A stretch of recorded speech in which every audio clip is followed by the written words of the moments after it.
They are terrifying. Good.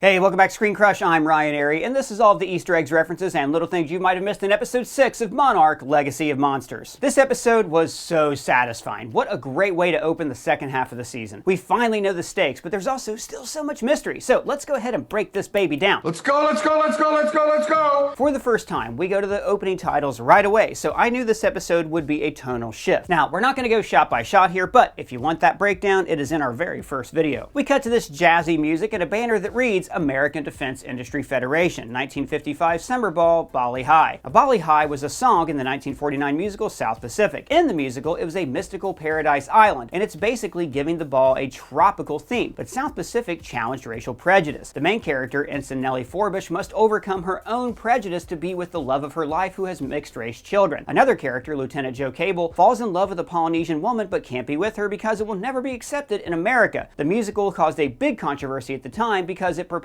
that racism was a learned behavior. So this little inclusion of the word Bali High tells us a lot about the theme of this episode. It all makes sense. Man, I hate Christmas. What? Why? Oh, it's just too stressful buying gifts. Like my mom wants some nice jewelry and I got no idea what to buy her because I am so small. Yeah, dude, I hear you. Buying jewelry is extremely confusing and frankly frustrating and overwhelming, especially when you're buying for somebody important, like a gift for your mom or an engagement ring. That's actually why JamesAllen.com works so well. JamesAllen.com? Why, whatever is that? Oh, well, JamesAllen.com makes it easy to custom design jewelry and engagement rings and at up to half the price of a traditional retailer. You can choose from more than 200,000 certified conflict-free diamonds, pick your ring setting, metal, and gemstone. But what I really like about this is the virtual experience of buying jewelry. You can see a 360-degree view and what the diamond actually looks like up close while you're chatting with a real-time diamond consultant, and they can educate you about the stone and walk you through this entire process. The magnification on the site is actually better than what you would see in person with a magnifying glass. You can pick from hundreds of ring settings in platinum or white rose or yellow gold, and if you're looking for ways to pop the question like this upcoming Valentine's Day, the consultant can even give you romantic ideas. Romance? But this is for my mom. Oh, no worries. JamesAllen.com also has a great selection of fine jewelry pieces. Everything from JamesAllen.com comes with a lifetime warranty, free resizing and engraving, and hassle-free 30-day returns. So customize your engagement ring or jewelry piece today with James Allen and get 25% off by clicking the link in the description. JamesAllen.com makes shopping for customized jewelry simple, educational, and even fun. Okay, done. What do you mean done? Done like I did it. I got my mom a nice bracelet from JamesAllen.com and she loves it. That fast? Oh yes, that fast. And I love it. That's awesome. And again, customize your engagement ring or jewelry piece today with James Allen and get 25% off by clicking the link in the description. Now, back to what I was saying. The musical trio is singing I'm Sitting on Top of the World by Ray Henderson, Sam L. Lewis, and Joe Young. Now, it could refer to Monarch's position. They're doing really well at the beginning of the episode. They have a lot of autonomy and money coming in from the US government. But I think it's actually a reference to this line from last episode. We stand on the shoulders of giants.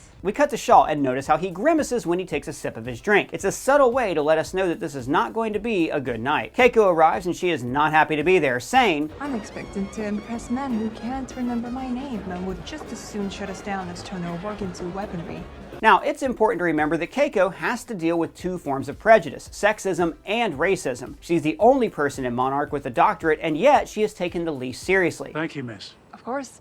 And it's Doctor. But also notice what she said about weapons. In the 1954 Godzilla, there was an anti-weapon theme. A character in the original, Dr. Serizawa, creates an oxygen destroyer that can kill Godzilla. However, he's so scared of it being used as a weapon that he burns his notes and commits suicide just so nobody else can recreate it. Also, Bill's not there. Yeah, why isn't Bill there? Because he's terrible with people. Remember this? How does something this big walk around without being seen? Well, I'm leaning towards teleportation. We have a number of working theories, sir. Bill's smart, but he can't handle the politicking, at least not by this point. By the time Kong comes around, he's pretty savvy. So you didn't get the message, Randy? To reschedule? For the 5th time? I must have missed it. A drunk General Puckett reappears, saying, I pulled him out of a bar brawl. He's all busted up. Now that is a reference to the fight that we see in episode 2. Another officer says he wants to know more about Monarch, and Shaw replies, I think that you will find our work vital to not only American security, but global scientific superiority. Now, Shaw is great at politicking. He knows that it's not enough to study monsters, he has to pitch their research as something that could win the Cold War. But look how it flashes to Keiko's face when he says American security. For her, that sentiment is loaded. American security was the justification for Nagasaki and Hiroshima, and more than anything, she does not want these monsters to be weaponized. And racism ruins the party when Shaw introduces her. You're Japanese name, yeah? Hey, she's one of the good ones. Now, the offense is twofold. The obvious racism is so bad, but so is Puckett's defense of her. By saying that she's one of the good ones, he not only alienates her from her ethnicity, but also condemns other Japanese people in the same breath. And to add insult to injury, this happens at a party themed after a mystical Asian island. We cut to Keiko sitting alone. Shaw tries to comfort her, saying, Have you ever heard the expression, to a hammer the whole world is a nail? Well, this is a hardware store.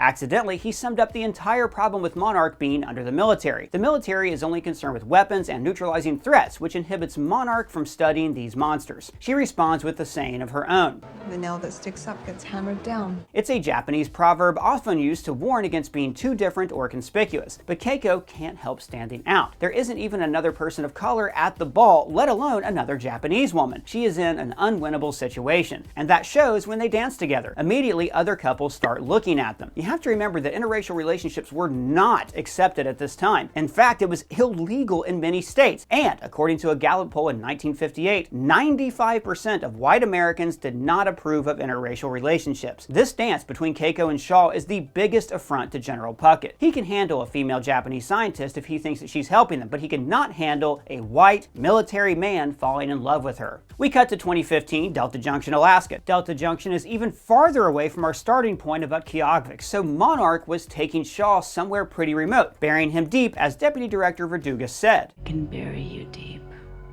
or I can bury you shallow. As opposed to Tim, Duvall is acting unilaterally. She questions why no one believes him, and he says, Because I'm crazy. Just like Wild Bill Randa and his crazy kid hero. I mean, it's amazing, isn't it? How anyone who disagrees with him has got to be just crazy. We keep coming back to Bill Randa's quote. It requires open minds. These people hunt monsters. Their primary objective is to protect the world from a giant radioactive dino lizard. That's crazy. In the confines of that logic, no theory or idea should be too wild to consider. We cut back to Monarch headquarters in 1955. On this giant chalkboard, there's this giant map that looks a bit like the one from Monarch Unlocked. Bill hands over new readings to Keiko, and she says, The only other time I've seen isotopic signatures like this was in the Philippines. Now remember, all Titans give off radiation, so they use radiation to track them. They decide that Bill and Keiko will go to Japan to investigate while Shaw stays behind. And notice this. For the good of Monarch, something's got to give. That's going to be important later on. We switch back to the FEMA housing at Alameda Point. Kentaro, Kate, and May walk into Caroline's house and find Shaw and Duvall waiting for them. Guess who's back again. So I love that they all have different reactions. Kentaro's happy to see him. May's worried that Duvall is there. And Kate doesn't care as long as her mom is safe. And then we finally learn what's at risk. G-Day.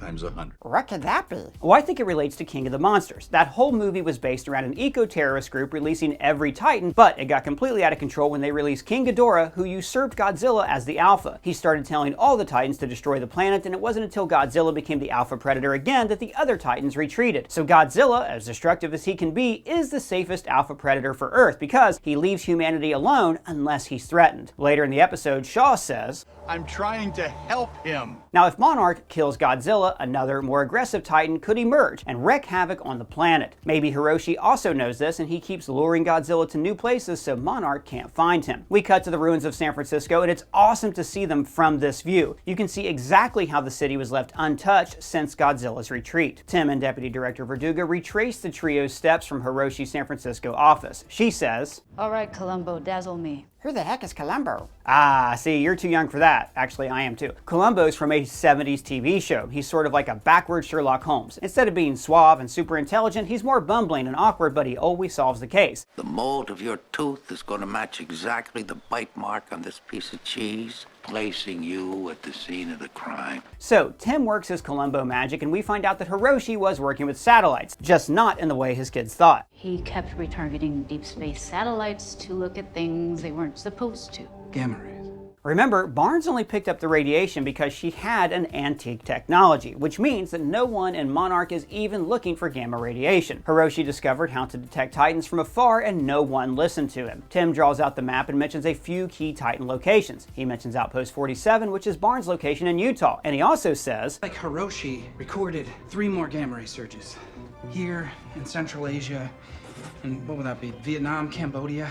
Central Asia spike could be from Mothra, the butterfly-like Titan that we see in King of the Monsters. She would have been nearing her emergence at this time. And there's another Titan, Typhon, in Cambodia that we see on the King of the Monsters map. And of course, the last spike is in Algeria, exactly where Kentaro, Kate, and May are headed. We flash back to Hataruma Island in 1955. So Hataruma Island is the most southern Japanese island near Taiwan. This weird, spiky-looking device is in a picture from Monarch Unlocked, and there was also a tiny picture of it on Hiroshi's desk last episode. We meet Dr. Suzuki, whose name might be a nod to Kenji Suzuki, the special effects director for several Godzilla movies and TV shows in the early 2000s. Just like Keiko and Bill, Dr. Suzuki is tracking the isotopic signatures. You can see the readings right here, but Keiko and Bill say, no, but if the data is accurate, then it means physics are wrong. Remember in episode 3 when Bill said, we're talking about upending centuries of accepted science in evolution, zoology, physics. Now this is the kind of stuff he was talking about. But what physics is wrong, person? Okay, so it has to do with gamma radiation. The thing that turned the Hulk green? Yep, so gamma rays occur on Earth, but in relatively small amounts. They come from things like thunderstorms, radium, and nuclear fission. But the most common source of gamma rays are in space, produced by solar flares, cosmic rays, and quasars. You following so far? Yep, got it. Most gamma rays are in space. Exactly, but there are not things like solar flares and quasars on Earth, so it should be impossible to have cosmic levels of radiation on our planet. But since Godzilla is radioactive, he is producing those impossible levels, so that's how physics is wrong. Oh, so is that why Hiroshi was turning space satellites to look at Earth? Yes, and it's why the only machine that measured gamma rays was an antique. That machine was used in the Cold War to detect nuclear bomb testing by the Soviets. Robert,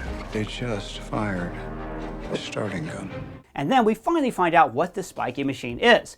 A gamma radiation simulator. Basically, it's a Godzilla lure that uses fake gamma radiation as the worm. We switch back to the Algerian desert, 2015. Now right away, we get this shot of Shaw and Kate, which mirrors Shaw and Keiko's first day together. They're even driving in an open-top car, and Shaw says, put in a lot of miles with you Randa girls over the years. They get to the camp, and Kate doesn't want Monarch involved, but May repeats the line from last week. The only way out is through. Also, Shaw's a bit cagey and aggressive, but I'll explain why in just a little bit. We cut back to 1955, where Shaw goes to General Puckett for permission to go to Japan. And just in case we forgot Puckett is military, he's wearing an apron that says 5-Star Grill Master General. Appealing to his military sense, Shaw says, my people are in the field and they need me, sir. Not the army, sir, just me. It can't be anyone else because Shaw won't feel better until he is personally protecting Keiko. But remember, General Puckett is offended by their relationship, so when he says, you have a choice to make, and I trust you to make it. Understand that what you choose will affect choices I have to make.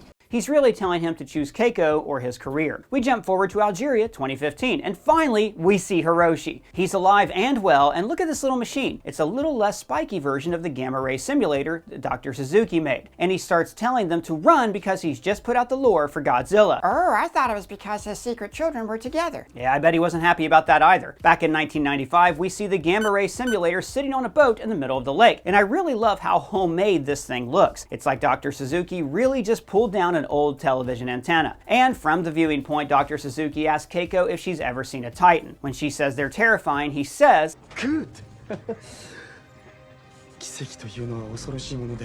What? Bro, what are you talking about, man? Now this harkens back to the 1954 Godzilla film. Godzilla is a personified nuclear bomb. The science behind nuclear bombs is both amazing and horrifying. On one hand, it was a major scientific advancement that later allowed for clean energy via nuclear power plants. But on the other hand, it created the world's deadliest weapon. Lee shows up, revealing that he chose Keiko over the Monarch budget meeting, and Keiko is furious. Still sassy. And therein lies the problem. Lee loves Keiko more than anything, but Keiko loves Monarch more than anything, and that's why she says, says, How long before either of us makes a decision based on what we want instead of what Monarch needs? But why is it okay when she and Bill get together? because their roles are the same. They're both scientists, so 99% of the time they have the same goals. But Lee is the military arm of their operation. They need him to focus on the army and the politicking so they have funding and legitimacy. For Monarch, Lee should have stayed in DC and led the budget proposal, but he chose Keiko instead. Bill will never be in that position. Dang. What's up with all these books? Now look at this detail though. When Godzilla ejects the gamma radiation simulator, Lee pushes Keiko out of the way. He saves her life. If he stayed in DC, who knows what would have happened. And then Godzilla returns. Now I enjoyed the last 2 character-focused episodes, but it was nice to finally see a monster again. He's also a lot bigger than he was in episode 3. That's because the bomb they tried to kill him with actually fed him a ton of radiation and allowed him to grow.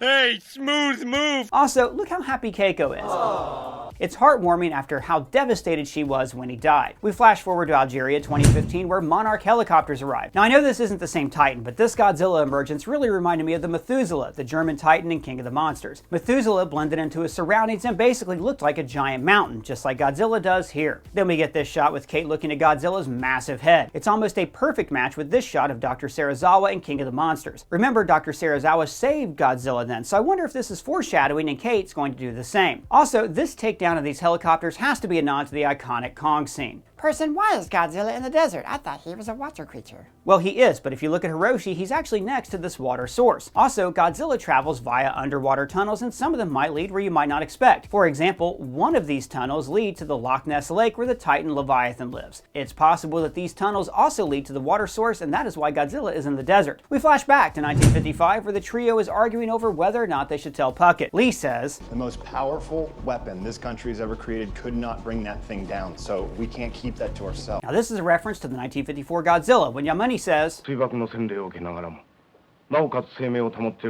but when they enter Monarch HQ, it's too late. General Puckett's already handed over command to the Navy. Keiko's fear that risk losing everything is realized. And ultimately, I think this is why Keiko ends up with Bill Randa and not Shaw. I bet she can never forgive him for losing Monarch. It also explains why they're on their own in 1959. Look at their car. It's a beat-up blue truck instead of the military jeeps we saw earlier. I bet these 3 branched out on their own after Monarch was taken over. It also explains why Shaw chooses Godzilla over finding Hiroshi in this next scene. He's seen what happens when he puts his personal feelings over the greater good, and he won't let it happen again. Now Kate has this unwavering optimism about their path forward until she hears about May. And I'm the reason that they found us. The worst part is that she wasn't the reason. At that point, she wasn't even working with Monarch, just Duvall. They only found them because of Tim. Way to go, Tim. May says, I pissed some people off. And I let some people down. Now remember how she said her job was computer shit last episode? My guess is she hacked something really important that will come into play in future episodes. And that is the cliffhanger we ended on this week. What did you guys think? Did you think that Shaw will choose Hiroshi over Godzilla? Do you think that Kate and May make up? Big shout out to the writer of this video, Ms. Brianna McLarty. You can find her social links below. So let us know your thoughts down in the comments or add either of us on our socials. And guys, if it's your first time here, please subscribe and smash that bell for alerts. For ScreenCrush, I'm Ryan Airy.